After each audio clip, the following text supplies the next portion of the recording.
이 말이요, 복을 불러일으키기도 하고 화를 불러일으키기도 해. 그래서 여러분들 말이라는 거는요, 너무 중요한 거예요. 자, 그렇다면은 내가 어떻게 하면 말을 잘할 수 있을까? 첫 번째, 들어라. 우리가 이게 부족해요. 듣는 게 부족해. 우리나라 사람들이 듣는 게 부족해. 제가 평택에서 본당 신부할 때 교우가 한 5,000명 됐었어요. 본당 신부 혼자 하는데 하루에 고해성사를 200명, 300명이 보는 거예요. 너무너무 힘든 거야. 그러니까 내가 주일날 막 교우들이 1분 이상 고해를 하면 막 신경질이 나는 거야. 그러니까 할머니들이 그냥 신부님 내가 6.25 때 시집 와갖고 그냥 독자 집에 시집을 왔는데 아들을 하나 낳았어요. 아들을 하나 낳았는데 그놈이 독자라고 내가 너무 오냐오냐 해서 키우다 보니까 이놈을 장가를 보냈는데 이놈이 이혼을 해갖고 손자를 나한테 맡겨갖고 내가 지난주에 그 손자 찾으러 다니느냐고 주일미사를 빠졌어요. 아, 주일미사 빠졌는데 왜 6.25 전쟁부터 시작을 해. 그래서 내가 그래요. 저 교우들한테 항상 교육할 때 죄는 간단히 죄 진 것만 얘기해라. 과정은 설명하지 말고. 그러니까 참 교우들도 죄 결론만 얘기하는 게 참 답답할 거 아니야. 고해소에서 그 답답한 속을 털어놔야 되는데 신부님은 막 200명, 300명 주름 기다리고 있고. 근데 내가 능평이라는 데 본당 신부를 딱 갔는데 교우가 500명이야. 딱 10분의 1이야. 고해소에 들어가고 성물돌 끝났는데도 들어오는 사람이 아무도 없는 거야. 너무 심심한 거예요. 그래갖고 이제 고해소에 딱 들어오면 너무 반가운 거예요. 그래갖고 신부님 저 시어머니를 미워했어요. 그럼 평택에서는 4계명 부모에게 효도하라고 그랬는데 미워하면 안 된다. 예수님이 십자가 생각하고 시어머니한테 잘해라. 딱 간단해. 그렇게 했는데 능평에서는 이 자매 나가면 이제 아무도 안 들어오니까 이 자매 나가면 아무도 안 들어오니까 내가 뭐라 그러냐면 왜 시어머니를 미워하는데요? 뭐 내가 시집을 왔더니 그냥 손자하고 그냥 고모하고 그냥 남편만 하고 나는 그냥 완전 식모 취급하고 친정에도 못 가게 하고 그러면 안 되지. 그 시어머니 며느리한테 밥 얻어먹으면서 정신 나간 시어머니네. 그러면은 그 자매가 신이 나는 거지. 신이 그것뿐만 아니라 내가 혼수살림 얼마나 구박을 많이 받았는지 몰라요. 그러면은 내가 이제 정말 늙으면 그거 정말 다 그래. 하여튼 자매님 참 그런 집에서 힘들게 산다. 그러면 막 눈물 콧물 흘려가면서 시어머니 욕을 바가지로 해요. 그러면서 자매가 신부님 이렇게 시어머니 욕해도 되느냐고 걱정하지 말라고. 여긴 비밀이 지켜지는 데니까 걱정하지 말라고.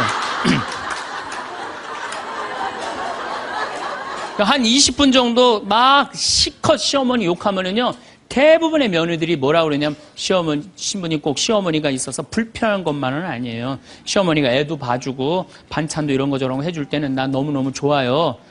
그런 것도 있어요. 예. 신부님 이번 사순절을 맞이해서 내가 우리 성가정 만들려니까 내가 시어머니한테 내가 잘할게요. 뭐 잘하면 좋죠. 그럼 반찬도 맛있게 하고 한 번 더 웃으면서 얘기할게. 훌륭하십니다. 나는 한 게 아무것도 없어. 그러느냐고. 그러면 자기가 고해하고, 자기가 훈화하고, 자기가 보속하고, 자기 결심까지 다 하기가 나가. 말은요, 들어주기만 하면 돼요. 여러분들 친구들하고 무슨 상담할 때 지적질할 필요 하나 없어요. 나이 50, 60 넘어갖고, 너 그러니까 네가 그 꼴로 사는 거야. 그러면 자기 속 얘기하는 사람이 너 그러니까 그 꼴로 사는 거야. 그럴 때 맞아. 내가 그래서 내가 이 꼴로 사나 보다. 그럴 것 같아. 기분 나빠할 것 같아요. 당연히 기분 나빠하죠. 당연히. 우리 집에 많은 그 중고등학교 학교 다니기 싫어하는 애들을 데리고 와요. 요즘 내가 바빠서 거의 상담을 못 하는데 데리고 오면은 얘가 학교를 안 간다는 거예요. 중학교 2학년, 3학년 애가 학교를 관두겠다는 거예요. 그러면 내가 많은 경우 상담을 하면은 거의 90%는 그랬던 것 같아요. 너 학교 많이 다니기 싫으니? 네, 다니기 싫어. 그럼 관둬. 뭐 다니기 싫은데. 신부님한테 다니라고 설득하러 데리고 왔는데 신부님이 뭐라 그래? 나는 이제 그렇게 마음 먹고 애가 오는 거예요. 저 엄마가 날 저기까지 데려간 거는 나를 학교를 다시 다니게 설득을 시키려고 저 신부를 만나게 해주는구나. 근데 내가 관둬. 뭐하러 다녀? 내가 엄마한테 자세히 얘기해 줄 테니까 너 관둬. 근데 왜 다니기 싫은데 이거 이유가 뭐야? 그럼 공부도 따라가기 힘들어. 그래, 맞아. 한번 따라지면 그거 못 따라가. 너 있잖아. 너는 머리로 살 놈이 아니라 내가 보기엔 몸으로 살 놈이다, 너. 너 우리 생태마을에 와갖고 농사나 져라. 그러면 이제 자기 친구 얘기, 부모한테 섭섭한 얘기 다 해요. 그럼 얼마나 힘들었겠니? 너 수업 시간에 조는 이유가 있지. 이해를 해야지 알아서 볼 거 아니야. 이해도 안 되는데 눈 뜨고 쳐다보고 있는 거 쉽지 않지.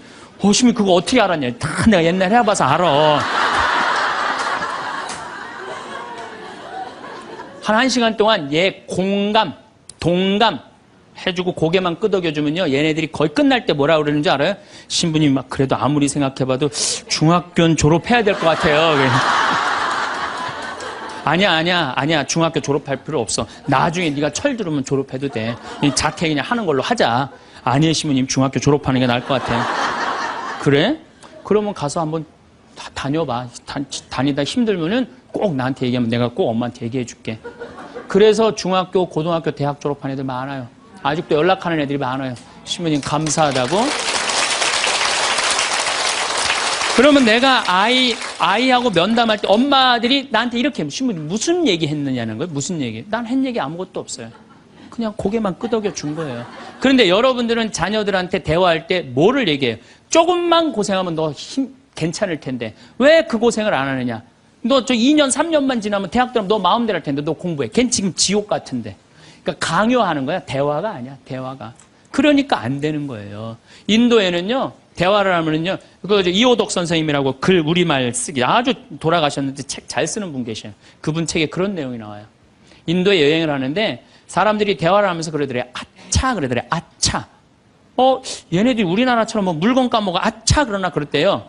근데 학교 수업에 갔는데 애들이 선생님을 보고 아차 그러더래요.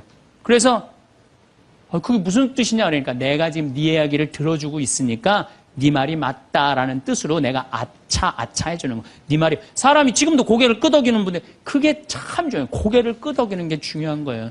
그래서 나는 이렇게 교우들이 상담하거나 우리 신부들이 가끔 상담 올 때도 있어요. 특히 신부들이 상담 올 때는 내가 거의 말 안 해요. 자기네들 다 하니까 고개만 끄덕여 주는 거예요. 고개만.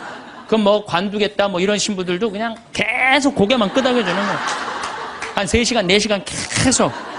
그러면 3시간, 4시간 정도 이제 가겠다고 일어나잖아요? 그럼 내가 못 일어나요. 너무 흔들어갖고 어지러워서. 그런데 놀랍게도 답을 찾아가는 신부들이 많아요. 답을 찾아가서 사지로 잘 살아요. 내가 여러분들 나이 30, 40 넘어서 답 모르는 사람이 있어요. 인생에 답 모르는 사람이 있어요. 근데 내가 지금 저 사람한테 내 얘기를 하는 건 이 답답한 속을 좀 알아달라는 얘기예요. 그러니까 대화의 기본은 판단하지 않고 들어주는 거예요. 판단하지 않고 그냥 그 사람 마음에 공감해 주는 거예요. 두 번째, 내가 대화 다 잘하고 싶다. 이기려 하지 마라. 우리가 이 대화에 이게 뭐예요? 이 쥐래. 이기려고. 말하면 내가 꼭 저 사람을 설득해서 이기려고 그래. 근데 여러분들 설득이 돼요? 안 돼요. 내 남편도 설득이 안 되는데. 그렇죠? 내 자식도 설득이 안 되는데 남이 설득이 되겠어요? 그러니까 종교 얘기, 정치 얘기, 이데올로기 얘기 이런 얘기는 하는 게 아니에요. 근데 그냥 꼭 내가 어디 강의 가면 제일 당황스러운 게 그거야. 신부님 이번에 저기 막 대통령 어떻게 될까? 신부님 어떻게 생각하느냐고. 이건 미치는 거예요. 이 사람이 전라도 사람인지 경상도 사람인지 아니면 이 사람이 페미니스트인지 아니면 남성 우월주의인지 모르잖아요. 그러니까 그런 정치 얘기를 끊을 때 싸움이 일어나게 돼 있는 거예요. 그리고 그건 설득이 안 돼요. 사람은요, 안 변합니다. 웬만하면 안 변해요. 변하기가 쉽지가 않아요. 여기 계시면 여러분들 변할 것 같아요? 변하기 쉽지 않아요. 이스라엘 백성이 400년 동안 이집트에서 종살이 했어요. 그리고 이제 이스라엘에 딱 들어가려고 그러는데 딱 걸렸어요. 왜? 하느님이 가만히 보니까 종살이 하던 습관을 못 버리는 거야. 계속 불평하고 자기 스스로 뭘 해나가야 되는데 하느님이 고민을 하다가 얘네들은 안 바뀌겠다. 400년 동안 이 몸에 배갖고 그래서 이제 이집트는 떠나왔으니까 어떻게 40년 동안 보름이면 가요. 그 이집트에서부터 이스라엘까지 보름이면 가는 거리인데 40년을 떠돌아다니면서 그 노예살이에 몸에 뱉던 사람을 다 죽여요. 그리고 완전히 새로운 사람만 다 들어가요. 다시 태어난 사람만. 그렇게 안 변하는 게 그러니까 40년 동안 단련 기간을 주는 거예요. 또 예수님도 부활해갖고 왔는데 사람들 변했어요?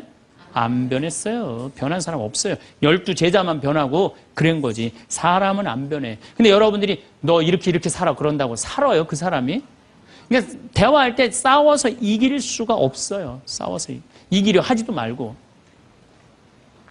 제가 이렇게 평화방송에 이제 요즘 방송이 계속 나가잖아요. 한 번만 내보냈으면 좋았을 걸. 뭘 그렇게 계속 내보내. 아주 괴로워 죽겠어요, 저는. 방송에 똑같은 강의 내용 계속 그래서 이거 녹화하는 거예요. 똑같은 거 너무 내보내지 말고 새 거 내보내라고 내가 지금 녹화하는 거예요.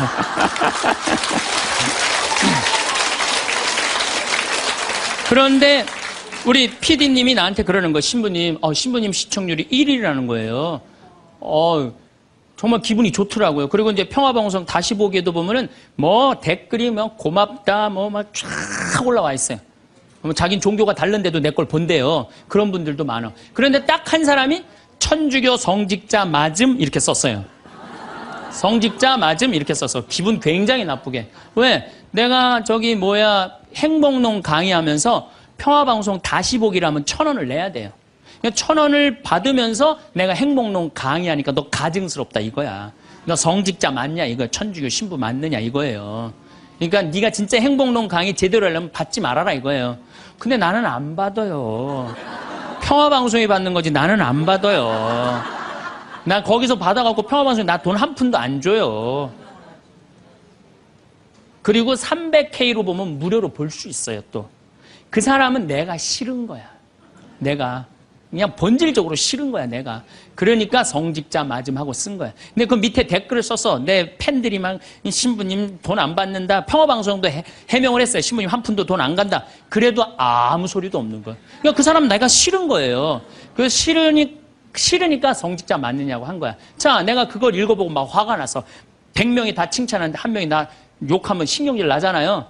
그래갖고 내가 밑에 댓글에다가 너 나하고 한 번 만나서 싸우자. 나 돈 안 받는다. 나한테 사과해라. 그래야 될 것 같아요? 무시해야 될 것 같아요? 그걸 잘 아는 사람들이. 아니 무시해야 되는 걸 그렇게 잘 아는 사람들이 주위 사람들한테 그렇게 싸워서 이기려고 그래요. 우린요 인생을 살아가다가 무시해야 되는 사람들이 참 많아요. 여러분들 야구 아시죠? 야구.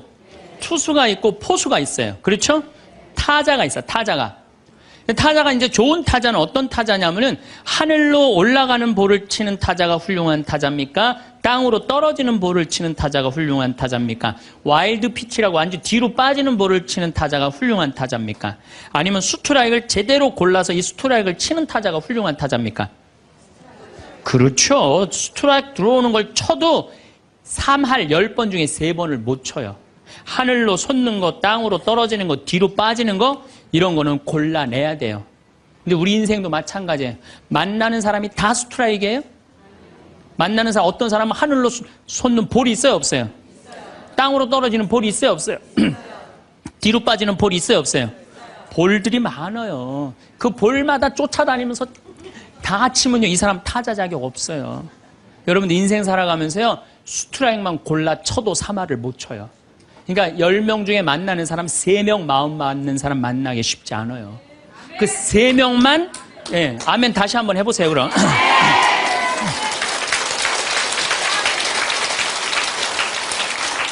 그 3명하고만 잘 사귀어도 여러분들 행복해요. 근데 그 7명 때문에 마음 뺏길 필요가 없다는 거예요. 그래서 여러분들 가만히 생각하면 성당에 보면 볼 많아요. 예쁜 옷 입고 갔더니 누굴 홀리려고 그냥 여시같이 입고 그거 볼이야. 그 볼이에요. 상대할 필요 없어요. 걸러내면 돼요. 우리가 인생 살면서요 제가 이렇게 강의를 하니까 모든 사람이 다 날 좋아할 거라는 생각은 절대 안 해요. 절대 안 합니다. 왜냐하면 내 강의를 듣는데 내 강의 싫어하는 사람들이 있어요. 그리고 그 사람들 자유예요. 얼마든지 싫어할 수 있어요. 내가 그 사람들 무시하는 것도 내 자유예요. 근데 그 사람들은 머리 드밀고 싸우고 이렇게 사는 애 죽는 게 낫다. 뭐하러 그래? 나 사랑하는 사람이 훨씬 많은데. 그럼 내가 사랑하는 사람한테 마음을 뺏겨야 될 것 같아요? 염장 지르는 사람한테 마음 뺏겨야 될 것 같아요? 어느 누구한테 마음 뺏겨야 돼? 사랑하는 사람한테. 여러분들도 마찬가지라는 거예요. 그러니까 오늘 이렇게 생각해서 내 볼이 누군가 그 사람한테 내가 마음을 빼앗기고 시간을 빼앗고 열정을 빼앗긴다면 여러분들은 타자 자격 없고 인생 살 자격 없는 거예요. 그건 걸러내야 돼요. 이기려 하지 마세요. 골라내시면 돼요. 예수님 그렇게 우리 구세주인데 예수님 다 좋아했어요?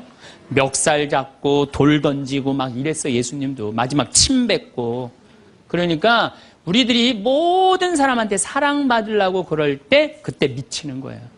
예. 날 사랑하는 사람도 있고 사랑하지 않는 사람도 있고. 반대로 뒤집어서 얘기해 봅시다. 여러분들 다 사랑해요? 아니요. 여러분들 마음에 안 드는 사람 있어요, 없어요? 있어요. 남들도 똑같은 거예요. 그렇게 생각하면 스트레스 받을 일이 하나도 없죠. 예. 그냥 내 맛있는 거 집 잡혀서 사 먹으러 다니면 돼. 자, 세 번째, 대화를 잘하려면 지는 법을 배워야 돼요. 이기려 하지도 말지만 지는 법을 배워야 돼. 여러분들, 우리가 살아가면서 이걸 대한민국이 못해요. 아니, 내가 맨날 이겨야만 돼? 1등만 해야 돼? 2등 할 수도 있고, 꼴등 할 수도 있고, 내가 달리기 하면 달리기 잘하고, 노래하면 노래 잘하고, 그림은 그림 잘해. 다 잘해야 돼요? 그렇지 않아요. 애들한테 지는 법을 알려주면요, 애들이 잘 살아요. 근데 너 꼭 1등 해야 돼. 너 남들하고 해서 해야 돼. 얘네들 나중에 부러지게 돼 있어요. 지는 법을 가르쳐요. 제가 이제 호주에 이제 강의 갔다가 우리 생태마을에 여름에 환경 교육을 해요. 아이들이 한 300명 정도 왔어요. 주일미사 이제 딱 토요일 날 들어와서 주일미사를 딱 하는데 300명이 앉아서 미사를 하더라고요. 근데 미사를 하는데 우리 생태마을은 여름에 더우니까 우리가 아이스크림을 직접 만들어서 판매를 해요. 애들. 그러니까 애들이 이제 뭐 아이스크림 사 먹는 재미로 그냥 왔다 갔다 하잖아요. 근데 이제 이 300명이 주일날인데도 불구하고 아이스크림 사 먹느냐고 돈을 다 써버린 거야. 주일날 미사를 하는데 헌금을 하는데 헌금을 안 하는 거예요. 300명이 전부 다 헌금 봉투를 다 패스를 하는 거예요.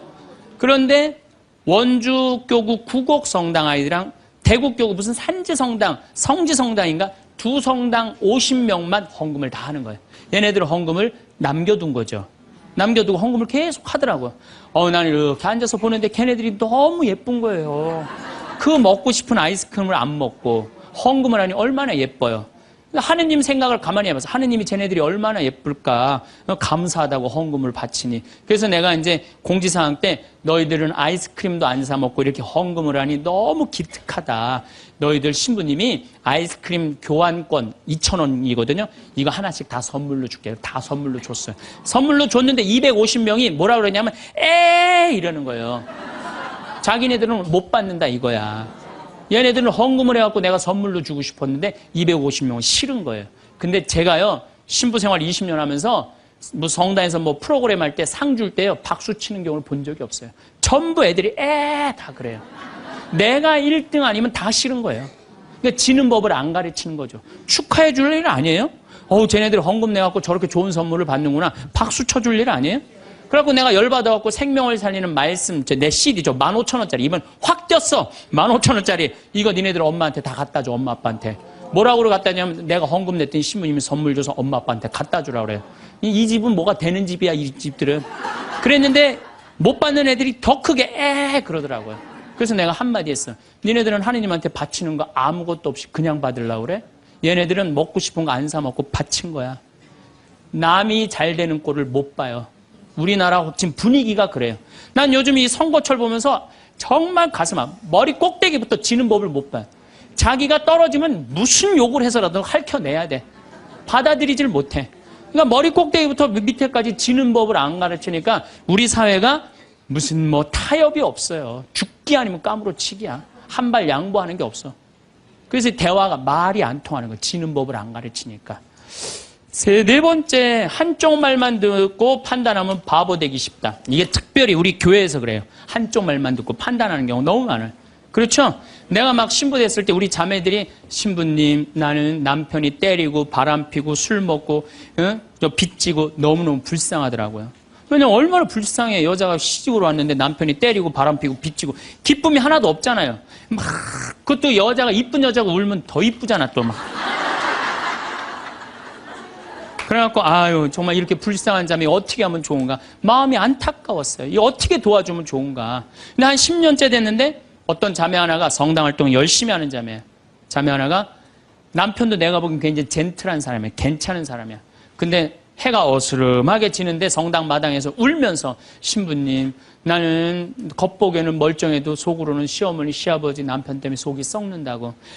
이 자매가 이렇게 어려운 가운데서도 반짝반짝 웃으면서 교회 봉사를 했구나. 마음이 짠하더라고. 그래서 이 자매를 한번 꼭 끌어안아줘야 되나 어떻게 되나 막 고민을 하고 있는데 그날따라 남편이 퇴근을 하고 성체조부에서 성당에 오는 거예요. 멀리서 남편이 보이는데 막 울다가 남편 욕하고 시댁 욕하다가 이 자매가 눈물을 싹 훔치더니 그 우는 모습은 온데간데 없이 반짝 웃으면서 자기야 웬일이야 그래서 막 뛰어가더라고요. 내가 그날 이후부터 여자의 눈물은 한쪽 눈물만 믿어요. 아직 누구 얘기 안 들어봤어? 남편 얘기 안 들어본 거예요. 남편 얘기. 그리고 내가 이제 신부된 지 20년 되는데 내가 요즘 깨달은 게 있어요. 부부 문제는 껴드는 게 아니야. 부부 문제 누구만 알아? 부부만 아는 거예요. 부부만 해결해 준다고 껴들 일이 아니더라고요. 부부만 아는 거야. 여러분들 성당에서도 마찬가지예요. 성당에서도 되게 소문을 한쪽만 들어요. 신부님이 뭐 맨날 뭐 어떤 여자랑 맨날 밥 먹으러 놀러 다닌다. 어떤 자매가 얘기했어. 그 자매는 그 신부님하고 친하고 싶은 자매야. 근데 그게 안 되니까 욕을 하는 거지. 예. 그 내가 들었어. 야, 신부님이 정말 그래? 그 자매랑 정말 친해? 나 신부님 그렇게 안 봤는데 이 바보 판단하는 거예요. 자, 여러분들 내가 이 자매한테 그 얘기를 들었으면 신부님한테 찾아가세요. 찾아가고 물어보세요. 신부님 그 자매랑 지금 친하게 맨날 밥 먹으러 다닌다는데 맞느냐고. 자, 그렇게 확인할 용기 있으세요, 여러분들? 그럼 판단하지 마세요. 가서 확인할 길이 없으면 어떻게 해야 돼? 판단하지 말아야 돼. 그리고 내가 그 정말 신부님, 수녀님 비밀 들었어. 내가 지금 입이 근질근질해. 내가 꼭 얘기하고 싶어. 얘기하세요. 하는데 누구한테 얘기해야 되면 걔한테 얘기하세요.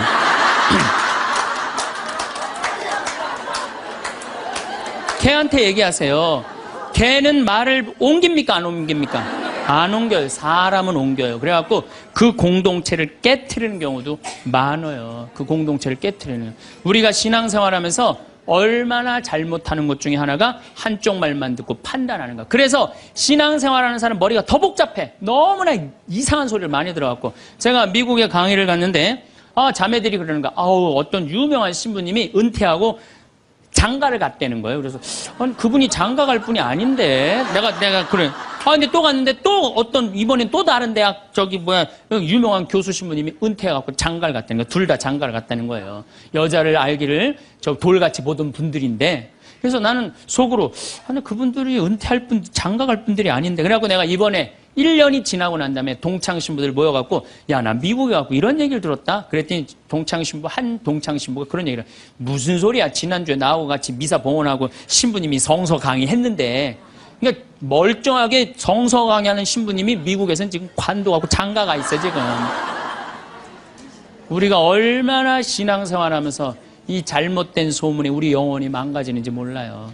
그러니까 한쪽 말만 듣고 판단하면 뭐가 되기 쉽다? 바보 되기 쉽다. 5번째, 끝을 좋게 맺어라. 이 무슨 얘기냐 하면은 끝을 좋게 맺어라. 이 무슨 얘기냐 하면 여러분들 사람이 살아가다 보면요 사이 나쁠 때가 있어요.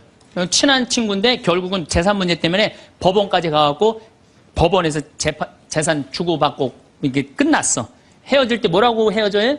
야, 우리가 그래도 30년 동안 친구인데 이렇게 좋지 않은 일로 법원까지 왔는데 이렇게 결정이 났으니 너 다음에 어딜 가도 행복하게 살았으면 좋겠다. 다음에 볼 때 우리 웃으면서 만나자. 이렇게 헤어져야 돼요.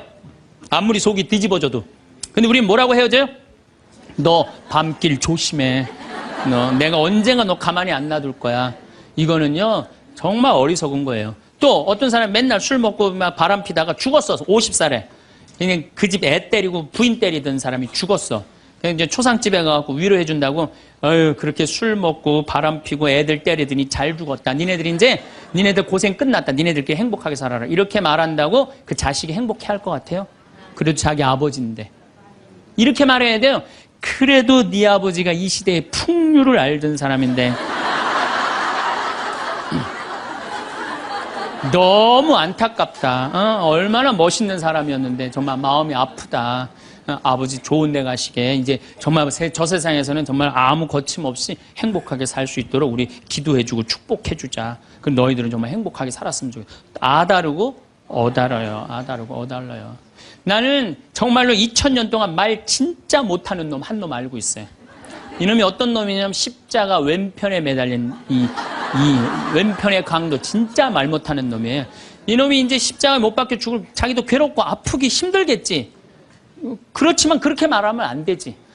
가운데 구세주라는 분한테 뭐라 그래? 네가 무슨 구세주냐? 네가 진짜 구세주면 너도 살리고 나도 살려봐라. 너 구세주도 아니다 이거예요. 그러니까 예수님도 지금 십자가에 못 박혀가고 아파 죽겠는데 이놈이 이상한 소리 하니까 대꾸를 해요 안 해요? 대꾸를 안 해요. 근데 난 2000년 역사상 진짜 말 잘하는 사람 한 사람 알고 있어요. 이게 누구야? 오른편에 있는 강도예요. 오른편에 있는 강도가 뭐라 그래? 야 이놈아 너하고 나하고는 죽어도 싸. 근데 이분은 가난하고 병든 사람 전부 다 함께하고 병 고쳐주고 함께했던 분인데 네가 무슨 자격이 있어 그런 말을 해? 그래 한마디 더 해. 주 예수님 마지막 날 저를 기억해 주십시오. 그러니까 왼편에 있는 놈한테는 대꾸도 안 하던 예수님이 가상칠언이라고 십자가에서 7가지 중요한 말을 해요. 다 이루었다. 엘리엘리 네마 사박타니 이 몸이 당신의 보십시오 당신의 아들입니다. 뭐 목마르다 이런 얘기 하잖아요. 그런데 이 오른편의 강도한테 너야말로 오늘 나와 함께 진정으로 낙원에 들 것이다. 막판에 말 한 번 잘한 바람에 천당 입장 1호 고객.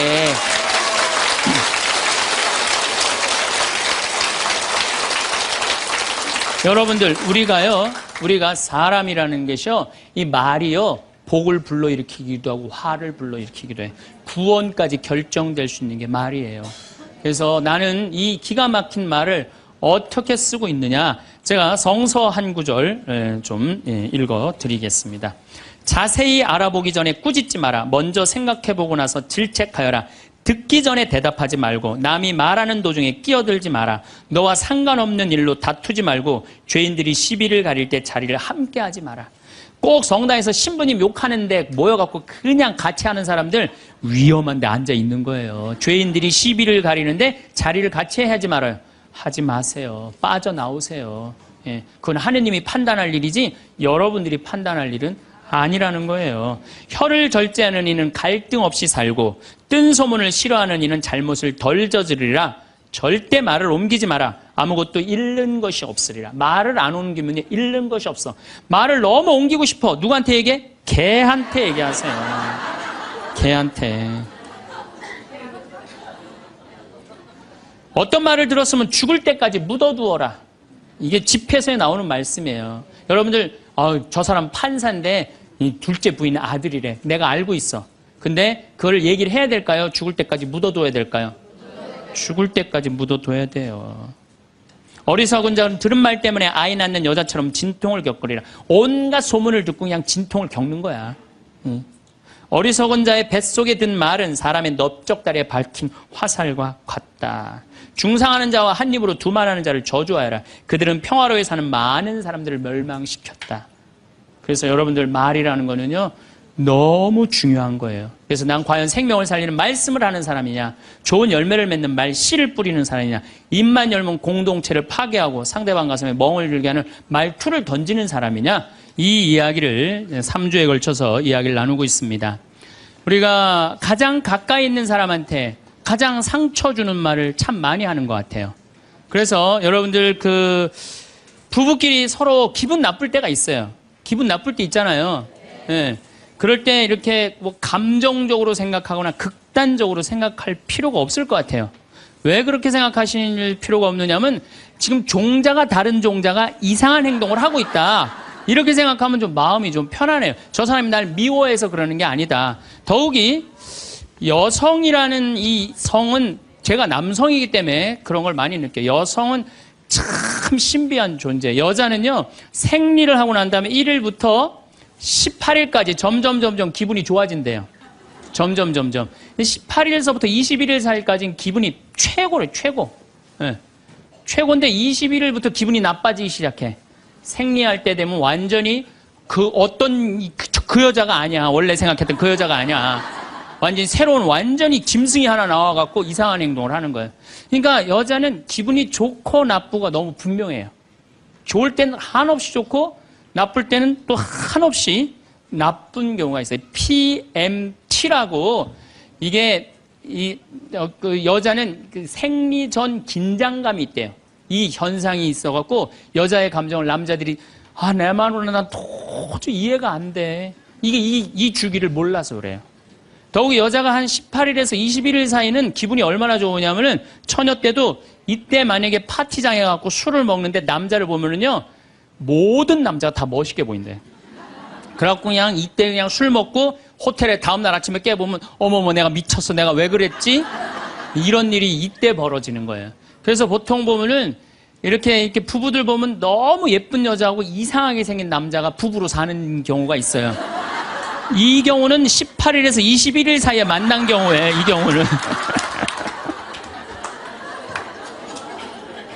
전혀 어울리지 않는데도 같이 사는 경우가 있어요. 그걸 뭐 번개 맞은 사랑, 운명 같은 사랑 그런 거 아니에요. 그런데 이게 결혼할 때만 이런 현상이 일어나는 게 결혼하고도 계속 이주기가 반복되는 거예요. 그러니까 남자들도 이걸 이해를 못하니까 답답한 거. 저 여자가 왜 저러나? 느닷없이 왜 신경질을 부리지? 또 느닷없이 너무너무 잘하고. 이런 주기, 본인들도 아마 그런 주기에 대한 인식이 있으실 거예요. 인간이라는 게 그렇게 복잡한 것 같아. 근데 옛날에는 이렇게 복잡해도 몰라도 됐어요. 그냥 참고 살고 그냥 견디고 살고 성당에서 십자가 생각하고 참으라고 그러면은 그냥 참고 그리고 옛날에 제가 20년 전만 해도 뭐 신부님 남편이 때려요 뭐 남편이 바람 펴요 그러면 저도 그랬어요. 참고 살으라고. 왜? 참고 살 좀만 참으면 죽으니까 그냥 죽으니까 참고 살라고 그랬어요. 그 옛날엔 더 했죠. 그 옛날에는 뭐 100년 전, 200년 전에는 참고 살면 둘 중에 하나 아무나 빨리 죽으니까 그냥 근데 요즘은요. 한 40살 된 사람이 남편이 때려요, 바람 펴요, 빚만 만들어놔요 이러면요. 참고 살라고 얘기하기가 참 두려워요. 왜냐하면 참고 100년을 더 살아야 되는데 그거는 또 다른 형벌이거든요. 그러니까 여러분들도 이제는 남자라는 이 동물을, 짐승을, 종자를 이해를 하셔야 돼요. 남편을 이해하라는 게 아니에요. 남자가 생겨먹은 게 어떻고 또 여기 있는 우리 형제님들은 여자가 생겨먹은 게 그러면 훨씬 좀 덜 싸울 거예요. 덜 크크크 치치치 카카카 된다니까. 그런데 이제 부부끼리도 서로에 대한 이해가 필요하지만은 여러분들 자녀에 대한 이해가 필요합니다. 자녀를 이해하셔야 돼요.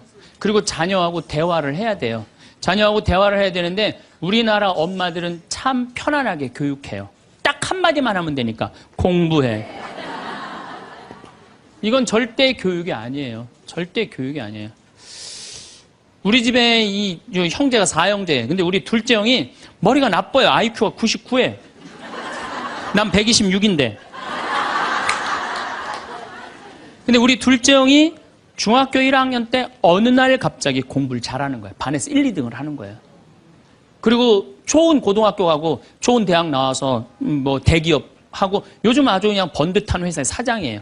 그래서 내가 3년 전에 형한테 물어봤어요. 형은 IQ가 자기 항상 그러니까 난 99밖에 안 된다고. 형은 IQ가 99밖에 안 되는데 왜 이렇게 공부를 잘하고 사회에서 이렇게 정말로 남들 부러워하는 자리까지 올라갔느냐고. 왜 IQ가 99밖에 안 되는데 왜 갑자기 공부를 잘하느냐고 내가 물어봤어요. 근데 형이 이런 말씀을 저한테 하더라고. 형이 신부님 내가 중학교 1학년 때 아버지가 간 수술했어요. 큰 간 수술을 했어요. 난 초등학교 4학년 때 기억나요. 아버지 병원에 가면 천도복숭아 따먹었던 거 기억나요. 그리고 아버지가 퇴원을 하고 다음날 허리를 구부리고 출근을 하시더래요. 근데 우리 형이 보니까 어머니가 그랬대요. 여보 며칠 쉬었다가 나가라고 그렇게 허리를 구부리고 어떻게 출근을 하느냐고. 근데 아버지가 그러더래요. 나는 내 자식 먹여 살리고 공부시키려면 오늘부터 나가야 된다고. 그걸 일주일 동안 이 99짜리 IQ가 지켜본 거예요. 일주일 동안 지켜보면서 자기가 그런 생각을 했대요. 내가 저 아버지를 위해서 해야 되는 건 공부다. 그래갖고 이 99 IQ가 코피가 터져가면서 공부를 한 거예요. 근데 그 아들은 내가 봐도 그때부터 효자인데 지금까지도 효자예요. 왜? 부모의 삶에 동참했기 때문에. 여러분들은 자녀를 여러분들의 삶에 얼마나 동참시키세요? 그러니까 우리 이 둘째 아들은 정말 그때부터 지금 나이가 50이 넘었는데 아직까지도 효자예요. 그래서 내가 이렇게 나보다 신부가 됐으면 더 잘 살았을 거예요, 둘째 형이. 근데 큰 형은 이제 우리 어머니 아버지가 이제 휴가를 이제 우리 생태마을, 요즘은 이제 거의 못 오시는데 휴가를 오면 이제 누나, 큰아들, 둘째 아들이 돌아가면서 모시고 와요. 근데 이제 뭐 큰아들도 자기도 뭐 조그만 공장을 하는데 막 이제 바쁘니까 바쁜 와중에 어머니 아버지 모시고 오는 거 아니에요. 오다가 어머니가 아이고 얘야 묵주를 까먹었다 그러면 신경질을 부린대요. 바빠 죽겠는데 어떻게 하라고 그러냐고 지금 일주일만 손가락으로 하고 오라고 그냥. 그런데요. 근데 둘째 아들은 어머니가 딱 이제 아들 둘째 아들이 태우고 평창에 오다 얘야 묵주를 까먹었다. 그러면 둘째 아들은 그러죠. 우리 어머니가 저한테 해준 얘기예요. 어머니 걱정하지 마세요. 톨게이트 앞에서도 그런데 어머니 걱정하지 마세요. 차 돌리면 되죠. 뭐. 그리고 그 차를 돌려갖고 30분 동안 집에 가서 그 묵주를 찾아서 모셔다 드린다는 거예요. 그러니까 부모가 불편한 게 싫은 거야. 왜? 이 자식은 중학교 1학년 때부터 누구의 삶에 동참한 거야? 부모의 삶에 동참한 거야. 여러분들은 자녀들을 언제부터 삶에 동참시켰어요? 부모가 속이 썩는지 아빠가 힘든지 고통스러운지 그런 건 하나도 얘기 안 하잖아요. 그리고 너는 뭐만 하면 돼? 공부만 하면 되는 거야. 근데 우리는 자녀들한테 공부하라는 왜 공부해야 되는지 인생에 대한 철학, 삶의 진리 이런 얘기 전혀 하지 않아요. 그냥 무조건 공부하라. 무조건 공부하라 그래. 그러니까 애들이 왜 공부해야 되는지도 모르고 부모가 하라고 그러니까 지겨워도 하는 거예요. 그러니까 부모가 지겨운 거예요. 부모가 지겹고 부모하고 말을 섞기 싫고. 여러분들 맨날 초등학교 이제 한 5학년만 되면은 남편이 맨날 술 먹고 들어와. 남편이 요즘 경기가 안 좋아갖고 400만 원을 벌어야 되는데 150만 원밖에 못 벌어. 400만 원을 벌었는데 150만 원밖에 못 벌어. 그래갖고 남편이 걱정이 돼갖고 맨날 술을 먹고 들어와요. 그러면은 엄마가 한다는 소리가 그래요. 지겨워 죽겠어. 뭐하러 나하고 결혼했어. 술하고 결혼하지. 내가 이혼을 하든가 말든가 해야지. 아빠는 맨날 술 먹고 들어오고. 초등학교 5학년만 되면은 여자의 초등학교 5학년 애들 눈치가 빨라요. 아, 우리 집이 지금 심각하구나. 엄마 아빠가 곧 이혼하면 나는 엄마하고 살아야 될까 아빠하고 살아야 될까 고민해요. 아빠가 밤 10시에 술이 취해갖고 들어왔어. 그래도 딸이라고 아빠 들어왔냐고. 아빠 오셨어요? 아빠가 한다는 소리가 우리 딸 이리 와. 아빠가 안아줄게. 걱정하지 말고 넌 들어가서 공부해. 이 아빠가 다 알아서 할게. 아니 엄마는 이혼한다는데 뭘 다 알아서 한다는 거야. 근데 엄마는 지겨워 죽겠어. 내가 이혼하든지 말든지 이런 소리 하면요. 얘는 마음 잡고 공부 못합니다. 공부하란다고 공부하는 게 아니거든요. 정말 지혜로운 엄마는 어떤 엄마인 줄 알아요?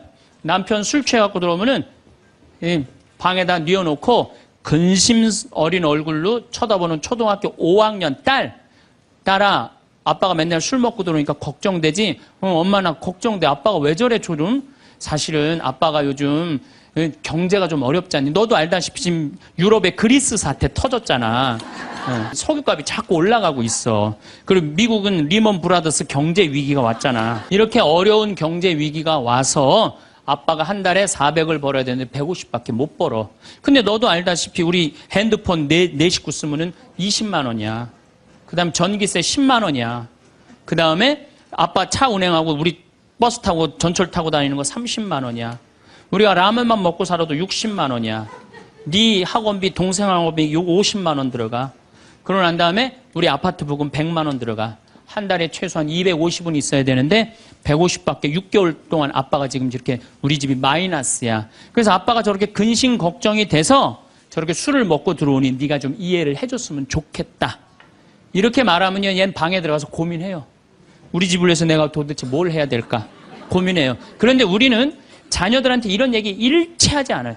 일체하지 않고 너는 들어가서 뭐 하라고 그래? 공부하라고 그래. 그러니까 애들이 공부를 왜 해야 되는지 모르잖아요. 유대인들은요. 초등학교 1학년만 되면은 왜 우리가 이 초막절을 지내야 되는지, 왜 우리가 과월절을 지내야 되는지, 할머니 할아버지는 어떻게 살았고 엄마 아빠는 어떻게 살았고 다 얘기해 줘요. 그러니까 우리나라 애들은 이스라엘 애들은 초등학교 1학년 때부터 철드는 거예요. 우리 역사, 이런 역사 안에서 내가 살아가야 되는구나. 제가 지난 3월 달에 내가 이제 다음 겨울에 12월 달에 그 강의를 이제 말씀을 드릴 거예요. 3월 달에 이스라엘에 초청을 받아서 갔다 왔어요.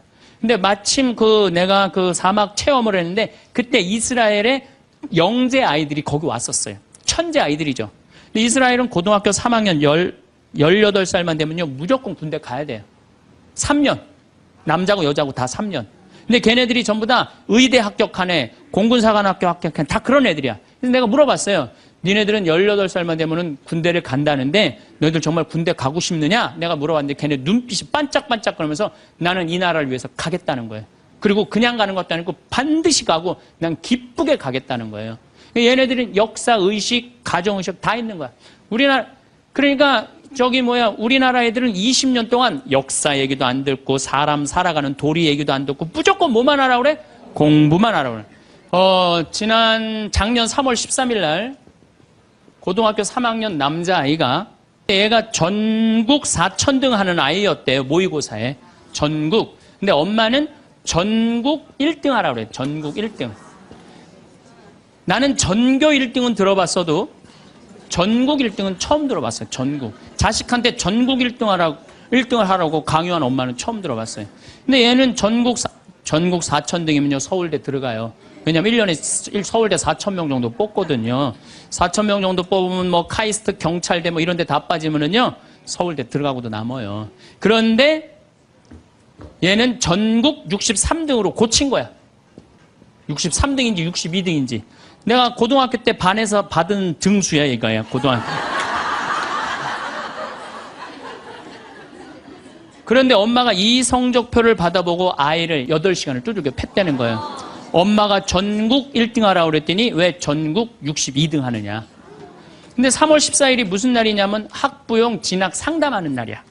얘는 전국 62등도 8시간 두들겨 맞았는데 이거 전국 4,000등 걸리면은 나는 죽는다. 그래갖고 얘 지금 감옥에 가 있어요. 1차 재판 끝났어요. 3년형인가 지금 나왔어요. 나는 얘는 엄마를 죽였다고 생각하지 않아요. 시험 감독관을 죽인 거예요. 시험 감독관을. 제가 얼마 전에 내 친구의 친구가 세상을 떠났어요. 근데 그 세상 떠난 사람 여자야. 근데 고등학교 2학년 딸이 있고 대학교 1학년 아들이 하나 있는 거야. 그런데 이 엄마가 딸을 깨워야지 딸은 일어나서 학교를 가는 거예요. 근데 10시가 됐는데 엄마가 안 깨운 거야. 엄마가 왜 나를 안 깨웠지? 10시가 됐는데 부엌에 가보니까 심장마비로 죽은 거예요.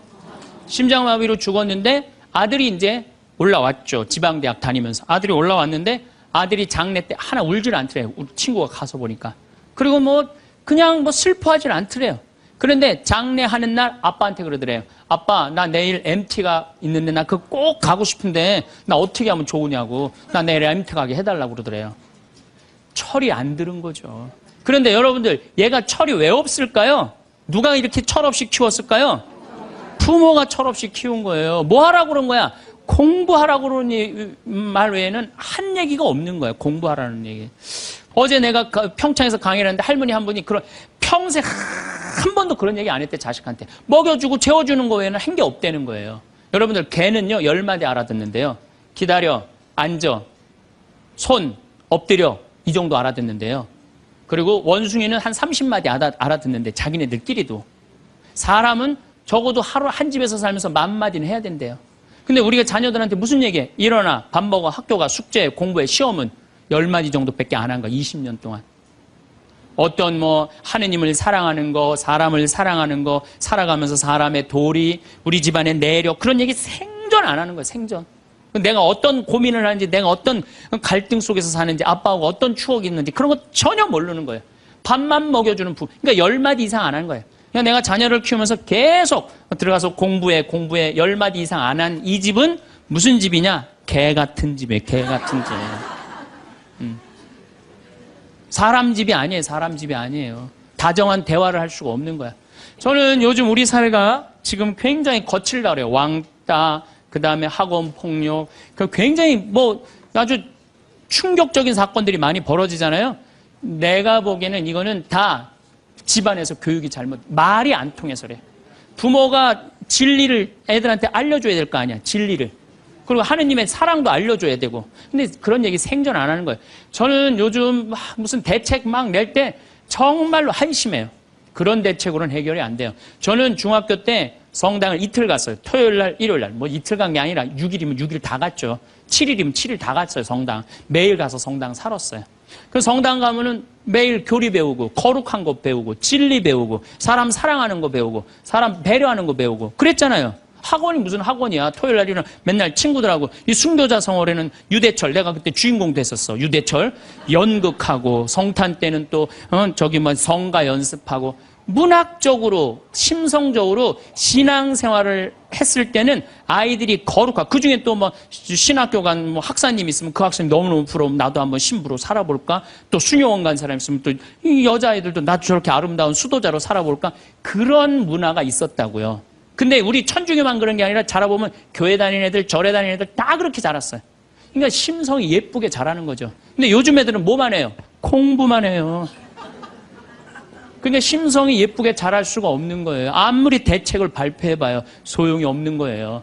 그래서 나는 진짜 똑똑한 정치인이라면은 토요일 날, 일요일 날 신앙생활 하게 해야 돼요. 똑똑한 정치인들이라면. 그 문화생활 하게 해야 돼, 애들이. 절대 공부를 하면 안 돼요. 토요일 날, 일요일 날은. 그렇게 잘하면은 우리 사회가 굉장히 건강해지고 거룩해지고 진리가 충만한 나라가 될 거예요. 공부한다고 되는 일이 아니에요. 공부한다고.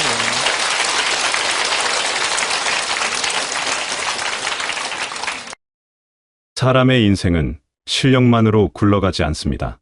말 한마디가 복을 부르기도 하고 불필요한 화를 부르기도 합니다. 따뜻한 말은 관계를 살리고 거친 말은 마음을 멍들게 만듭니다. 그래서 말의 태도는 곧 그 사람의 인생 방식입니다. 말을 현명하게 사용하는 사람은 결국 평안과 복을 더 얻게 됩니다. 어떤 이는 말 한마디로 사람의 마음을 따뜻하게 만듭니다. 그런 사람 곁에 있으면 마음이 편안해지고 자연스럽게 미소가 지어집니다. 반대로 어떤 이의 말은 듣는 이를 불편하게 만듭니다. 같은 내용을 전달해도 어떤 말투로, 어떤 태도로 하느냐에 따라 전혀 다른 결과가 나타납니다. 이것이 바로 말의 신비로운 힘입니다. 많은 사람들이 착각하는 것이 있습니다.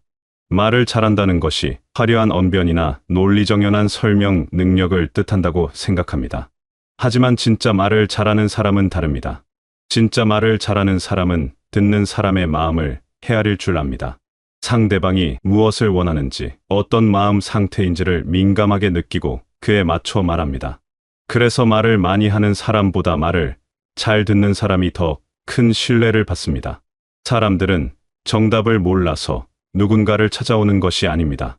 대부분은 이미 답을 알고 있습니다. 다만 그 답이 맞는지 확인하고 싶거나 누군가 내 마음을 알아주기를 바랄 뿐입니다. 그래서 상대방의 이야기를 판단하지 않고 끝까지 들어주는 태도가 가정에서도 친구 관계에서도 가장 강력한 소통 기술이 됩니다. 고개를 끄덕이며 들어주는 것, 눈을 마주치며 집중하는 것, 상대방의 감정에 공감하는 것, 이런 단순해 보이는 행동들이 사실은 엄청난 치유의 힘을 가지고 있습니다. 누군가 내 이야기를 진심으로 들어준다는 느낌을 받을 때 사람들은 마음의 짐을 내려놓습니다. 억눌렸던 감정이 풀리고 혼란스러웠던 생각이 정리됩니다. 이것이 바로 경청의 힘입니다. 경청은 단순히 귀로 듣는 행위가 아닙니다. 마음으로 받아들이는 것입니다. 상대방이 말하는 동안 다음에 무슨 말을 할지 궁리하지 않습니다. 반박할 논리를 찾지도 않습니다. 그저 온전히 그 사람의 이야기에 집중합니다. 이렇게 들어주면 상대방은 존중받는다고 느낍니다. 그리고 그 존중은 깊은 신뢰로 이어집니다. 신뢰는 하루아침에 만들어지지 않습니다. 수많은 대화와 만남을 통해 쌓입니다. 그런데 그 신뢰를 쌓는 가장 확실한 방법이 바로 진심으로 듣는 것입니다.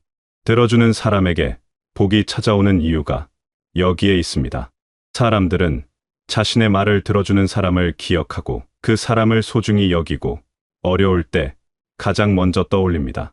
그런데 듣는 것만큼 중요한 것이 또 있습니다. 바로 이기려 하지 않는 태도입니다. 사람들은 자주 대화를 논쟁으로 만듭니다. 내 의견이 옳다는 것을 증명하려 하고 상대방의 생각이 틀렸음을 지적하려 합니다. 그러나 이런 태도는 관계를 망칩니다. 사람은 쉽게 변하지 않습니다. 특히 누군가 강하게 설득하려 들수록 더 고집스럽게 자기 생각을 고수합니다. 이것은 인간의 본성입니다. 누구도 틀렸다는 말을 듣고 싶어 하지 않습니다. 누구도 지적받는 것을 좋아하지 않습니다. 그래서 논쟁으로 설득하려 들면 마음만 멀어집니다. 이기려는 태도는 결국 관계에서의 패배를 가져옵니다. 논쟁에서 이겼을지 모르지만 상대방의 마음을 잃습니다. 내가 옳다는 것을 증명했을지 모르지만 그 사람과의 관계는 금이 갑니다. 과연 무엇을 얻은 것일까요? 논리적 승리 뒤에 남는 것은 씁쓸함 뿐입니다. 반대로 지고 양보할 줄 아는 사람은 평화를 얻습니다. 꼭 내 의견을 관철시키지 않아도 됩니다. 상대방이 다른 생각을 가질 수 있음을 인정합니다. 때로는 내가 틀릴 수도 있다는 겸손함을 가집니다. 이런 태도가 관계를 부드럽게 만듭니다. 이기려 하지 않는 태도는 가정을 넘어 모든 관계에 적용됩니다. 친구와의 대화에서, 이웃과의 만남에서, 낯선 사람과의 짧은 접촉에서도 마찬가지입니다. 항상 내가 옳다고 주장하는 사람은 외롭습니다. 사람들이 그런 사람을 피하기 때문입니다. 반면 다른 의견을 존중하고 받아들이는 사람 주변에는 사람이 모입니다. 더 나아가 남의 성공을 보는 태도도 중요합니다. 누군가 좋은 일이 생겼을 때 질투하는 마음이 드는 것은 자연스러운 감정입니다. 하지만 그 감정을 말로 표현하는 순간 문제가 생깁니다. 비꼬는 말, 폄하하는 말, 의심하는 말이 나오면 관계는 상처받습니다. 진심으로 축하할 수 있는 마음의 여유를 가진 사람에게 복이 찾아옵니다. 남의 행복을 함께 기뻐할 수 있는 사람, 남의 성공을 진정으로 응원할 수 있는 사람, 이런 사람이 결국 자신도 많은 응원을 받게 됩니다. 세상은 참 신기하게도 내가 베푼 만큼 돌아옵니다. 박수를 보내면 박수를 받습니다. 그런데 말을 할 때 주의해야 할 또 하나의 중요한 원칙이 있습니다. 바로 한쪽 말만 듣고 판단하지 않는 것입니다. 사람 사이의 갈등은 대개 오해에서 시작됩니다. 그리고 그 오해는 불완전한 정보에서 비롯됩니다. 누군가 와서 다른 사람에 대한 불평을 늘어놓을 때가 있습니다. 그 이야기를 듣다 보면 자연스럽게 그 사람 편을 들게 됩니다. 상대방이 참 나쁜 사람처럼 느껴집니다. 하지만 이것은 위험한 함정입니다. 그 이야기는 한쪽의 시각일 뿐입니다. 상대방에게는 전혀 다른 이야기가 있을 수 있습니다. 말로 복을 부르고 싶다면 무엇보다 판단을 서두르지 않는 신중함이 필요합니다. 한쪽 이야기만 듣고 결론을 내리지 않습니다. 양쪽의 입장을 모두 들어보려 노력합니다. 그리고 확실하지 않은 것에 대해서는 말을 아낍니다. 모른다면 모른다고 말하는 용기가 필요합니다. 비밀을 지키는 품격도 중요합니다. 누군가 나에게만 털어놓은 이야기를 함부로 다른 사람에게 전하지 않습니다. 사람들은 비밀을 지켜주는 사람을 신뢰합니다. 반대로 비밀을 지키지 못하는 사람에게는 중요한 이야기를 하지 않습니다. 입이 가벼운 사람은 결국 깊은 관계를 맺지 못합니다. 요즘 세상은 정보가 넘쳐납니다. 온갖 소문과 이야기들이 빠르게 퍼집니다. 이럴 때일수록 더 신중해야 합니다. 듣는 것과 믿는 것을 구분해야 합니다. 믿는 것과 말하는 것도 구분해야 합니다. 모든 것을 다 믿을 필요도 없고 모든 것을 다 말할 필요도 없습니다. 현명한 사람은 말을 아낍니다. 꼭 필요한 말만 합니다. 불필요하게 남을 평가하지 않습니다. 검증되지 않은 정보를 함부로 전파하지 않습니다. 이런 신중함이 그 사람의 덕을 만들고 결국 많은 사람의 신뢰를 얻게 만듭니다. 생각해보면 말은 참 묘한 힘을 가지고 있습니다. 눈에 보이지도 않고 형태도 없지만 엄청난 영향력을 발휘합니다. 따뜻한 말 한마디가 우울한 사람에게 희망을 줍니다. 격려의 말 한마디가 포기하려던 사람에게 용기를 줍니다. 반대로 차가운 말 한마디가 자신감 넘치던 사람을 주눅들게 만듭니다. 비난의 말 한마디가 관계를 파괴합니다. 그래서 말은 신중하게 선택해야 합니다. 입에서 나오는 대로 아무렇게나 해서는 안 됩니다. 내가 하는 말이 상대방에게 어떤 영향을 미칠지 한 번쯤 생각해 봐야 합니다. 이 말이 상대방의 기분을 상하게 하지는 않을지, 이 말이 불필요한 오해를 만들지는 않을지, 이 말이 정말 지금 필요한 말인지 점검해야 합니다. 좋은 말투는 하루를 편안하게 만듭니다. 아침에 가족에게 건네는 따뜻한 인사, 이웃과 나누는 밝은 목소리의 안부, 마트에서 만난 사람에게 보내는 미소 어린 말 한마디, 이런 것들이 모여서 하루를 만듭니다. 거칠고 날카로운 말로 시작한 하루와 부드럽고 따뜻한 말로 시작한 하루는 완전히 다릅니다. 가정의 평화는 대단한 것에서 오지 않습니다. 매일매일의 작은 말투에서 옵니다. 고맙다는 말, 이해하다는 말, 사랑한다는 말을 자주 하는 것, 화가 나도 목소리를 높이지 않는 것, 상대방의 실수를 너그럽게 넘어가는 것, 이런 작은 실천들이 쌓여서 행복한 가정을 만듭니다. 경청하고 이기려 하지 않고 한쪽 말만 듣고 판단하지 않는 사람에게 복은 자연스럽게 찾아옵니다. 이것은 추상적인 이야기가 아닙니다. 실제로 그렇습니다. 이런 사람들은 관계가 좋습니다. 친구가 많습니다. 가족과의 관계도 원만합니다. 어려운 일이 생겼을 때 도와주는 사람이 많습니다. 이것이 바로 복입니다. 복은 하늘에서 갑자기 떨어지는 것이 아닙니다. 내가 어떻게 살아가느냐에 따라 만들어지는 것입니다. 특히 말은 복을 부르는 가장 직접적인 통로입니다. 좋은 말을 하는 사람에게 좋은 일이 생깁니다. 다른 사람을 배려하는 말을 하는 사람이 배려받습니다. 세상은 결국 공평합니다. 말이 곧 인격입니다. 어떤 사람인지 알고 싶으면 그 사람이 어떻게 말하는지 보면 됩니다. 말투에서 그 사람의 교양이 드러나고, 말의 내용에서 그 사람의 생각이 드러나고, 말하는 태도에서 그 사람의 인품이 드러납니다. 아무리 겉으로 꾸며도 말은 속일 수 없습니다. 말이 곧 인생이기도 합니다. 내가 어떤 말을 선택하느냐에 따라 내 인생의 방향이 달라집니다. 긍정적인 말을 하는 사람은 긍정적인 인생을 살게 되고, 부정적인 말을 하는 사람은 부정적인 인생을 살게 됩니다. 말은 단순히 생각을 표현하는 도구가 아니라 현실을 만드는 힘입니다. 그래서 오늘도 복을 부르는 말과 태도를 선택해야 합니다. 아침에 눈을 뜨면서부터 의식적으로 좋은 말을 하려고 노력해야 합니다. 짜증이 나도 부드럽게 말하려고 애써야 합니다. 화가 나도 한 템포 늦춰서 말해야 합니다. 처음에는 어색하고 어려울 수 있습니다. 하지만 계속 연습하면 자연스러워집니다. 좋은 말 습관은 근육처럼 단련됩니다.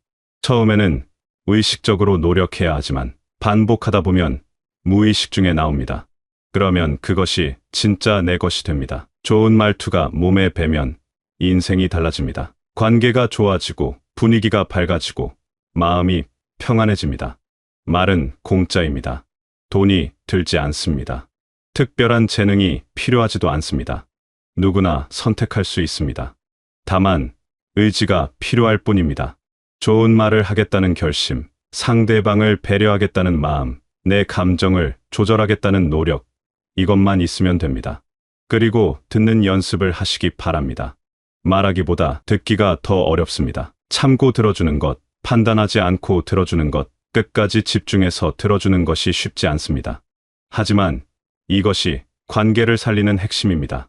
가족의 이야기를, 친구의 이야기를 진심으로 들어주시기 바랍니다. 이기려 하지 마시기 바랍니다. 대화가 논쟁이 되지 않도록 조심하시기 바랍니다. 내 의견을 관철시키는 것보다 관계를 지키는 것이 더 중요합니다. 때로는 양보하고, 때로는 인정하고, 때로는 침묵하는 지혜가 필요합니다. 이기는 것보다 함께 좋은 것이 진짜 승리입니다. 한쪽 말만 듣고 판단하지 마시기 바랍니다.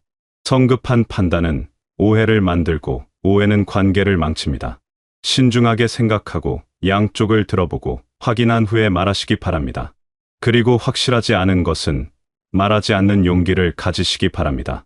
말은 한번 나가면 주워 담을 수 없습니다. 그래서 말하기 전에 생각해야 합니다.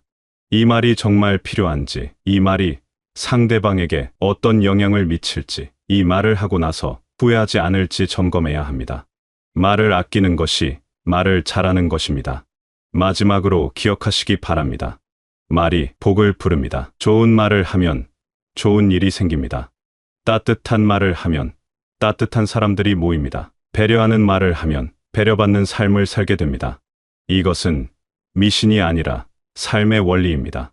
여러분의 말이 여러분의 인생을 만듭니다. 오늘 하루도 복을 부르는 말로 시작하시기 바랍니다.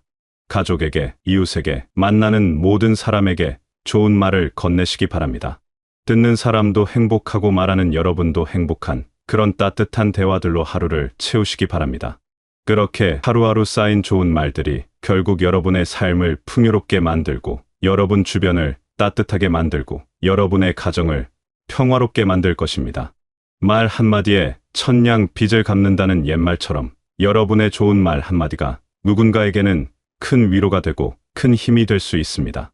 그리고 그 좋은 말들은 결국 복이 되어 여러분에게 돌아올 것입니다. 오늘도 말로 복을 부르시고, 말로 평안을 만드시고, 말로 행복을 가꾸시는 하루가 되시길 바라겠습니다.